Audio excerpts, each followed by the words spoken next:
Hi, good morning, everybody. Jonah Keri is an author and columnist for heavy-hitting sports sites like ESPN and Grantland. His new book focuses on a lost but not forgotten Canadian sports franchise. In 2004, the Montreal Expos played their last game, leaving professional baseball forever. And Keri has now written the definitive book on the team in Up, and Away, and he joins us now, and the boys are chomping at the bit to get some questions. Well, here's the crazy thing. I grew up in Montreal, so of course it'd be my team. Sure. Anthony grew up in Saskatchewan. It was his team. But before the Jays, the Expos were Canada's team. Absolutely. That's totally right. And the Jays, it looked like Toronto was going to get a team from San Francisco. They were going to move over a little bit earlier. Ultimately, baseball doesn't come until '77, so the Expos have Canada to themselves for almost a decade. Yeah, and we still couldn't win. And you know what?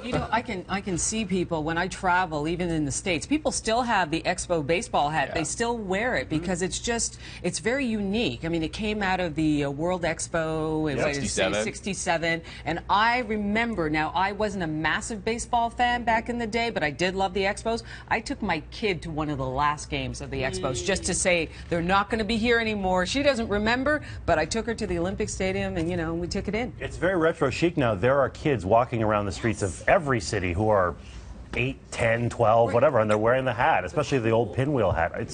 It's kind of dorky and cool at the same time. Maybe like me, I don't know. More cool than dorky. This year is significant for many reasons, but 20 years ago this season, the Expos were this close, apart from going on strike, to possibly, and I say possibly, going to the World Series, but they were 6 games ahead of the Braves. They had the best record in baseball by a mile, and then you know what happened. Yeah, strike wiped out the whole season and was really unfortunate.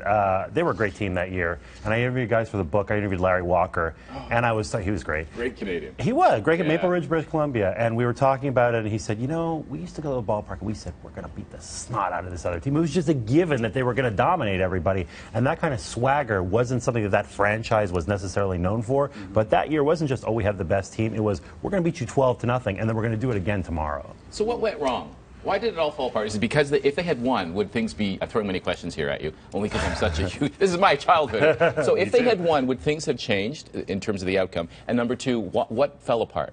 Well, it might have changed, but there were bigger factors. One of the biggest things was they didn't have proper ownership. If you look at what it was, they had Charles Bronfman, who owned the team for a while, the heir to the Seagram's fortune, a lot of money, a lot of commitment to the team. Afterwards, it's a consortium of big companies. We're talking about Bell and Provigo and Caisse Desjardins, all these things, but they weren't really willing to contribute. That was the problem. And then on to Jeffrey Loria. That didn't go well. And then by the time they get to MLB, it's gone. You really need an owner that has money and the will to make things happen. The Jays kind of have that now, but it wasn't necessarily the case with the Expos. But also the venue, being over in Montreal North at the Olympic Stadium, it was too far out, and they were thinking of building a stadium right in the middle of downtown. You remember that? I went to Jerry Park, that's how old I am, which is now the tennis stadium there, and that's where you saw baseball, and things changed, to your point, when the stadium was way out east. It was too big and way out. It was a multifunctional stadium. When it was built for the Olympics, it was considered an architectural triumph and all these things, but it did not go well for baseball, and they did try to build a new ballpark. They almost got it done. It was a lot of it with the Expos was timing. When they tried to get a new park built, this is 1997, they were closing hospitals in Quebec. Even though they weren't going to kick in that much money, the province, it was still very bad optics to open an opulent new stadium when they're closing hospitals. People say that the fan base by the end certainly wasn't there. There were some games where 9,000 people were showing up.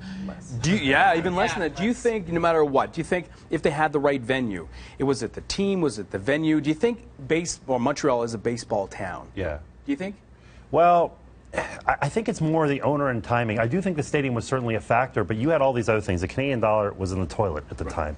The economy just wasn't that good at the time. We talked about the hospitals and so forth. And what happened in baseball on a macro level has really changed. They brought in revenue sharing in a way that's completely transformed the sport. So if you're the Tampa Bay Rays or the Kansas City Royals or whatever right now, you don't have a ton of money, but you get money from the Yankees. It totally works. 1994, the reason they went on strike was to get revenue sharing. Claude Brochu, the principal partner, basically negotiated for things that didn't help his team, but ended up helping other teams 20 years later. If the Expos existed today, I think they'd be fine, but at that time it was not going to work. The players resonated, though, with Quebecers and Canadians. And I know, Anthony, you have a great story about Gary Carter. Gary Carter. I mean, I was a huge Gary Carter fan ever since 5 years old. Nice. And so it was 96, years after he actually retired.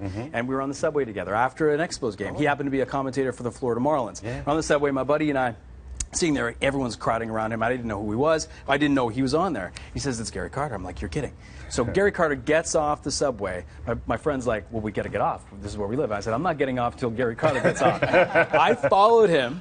Stalker. And I know, but him and I, the classiest guy, him and I walked for about 2 kilometers just chatting. Wow. And it was the coolest moment of my life. I swear to you, when I was 5 years old, I wrote to him. You know, it was one of those moments I'll never forget. And then we had to bail him out of jail, but that was okay because he you couldn't have been nicer. I feel like moments like that is how and why the book resonates, though. I mean, I'm a very analytical guy, and I write the truth about everything that happened, but to me, it's the passion that runs through it. I mean, it was Carter, it was Reigns, it was on to Vladimir Guerrero, Rusty Staub for the old-timers. Le Grand Orange. That is all reflected in this thing, and people will dig it. The book is available March the 25th. It's called Up, Up, and Away, and you can see Jonah Keri on Seth Meyers. How exciting is that? I'm going to talk about the Expos. I don't even know what to do on Seth Meyers. I can't even. You might want to study about Rob Ford while you're at it, too. Yeah, I've heard he's a subject of controversy. Yeah, just a little bit. Thank you.